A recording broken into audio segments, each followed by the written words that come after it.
Can I make a Chivito? Why, yes I can. We'll even make the Chivito Canadiense. Make it extra Canadian with some moose steaks.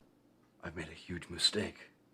And we'll use this Portuguese bun. And we'll need some ham, some bacon, an egg, some PC mozzarella cheese, some onion, some tomato, and some lettuce. Get some onions going in the frying pan, and our bacon going. Pound out the moose. There we go. Some salt and pepper, and in the pan. Then throw in some ham with some mozzarella cheese on it, and put another piece of ham on top, and an egg. Try not to break the yolk like I did, but that's all right.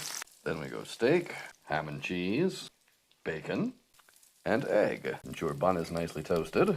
Then on the bun, add onions, a bit of spicy mayo, some cool crisp lettuce, tomato, and combine. So grand, we're going to have to cut it in half just for full effect. Oh boy. Now that's a reveal. And there we have it. The Chivito Canadiense, a Uruguayan delight. Spectacular. Is this a sandwich, Dad? Good day.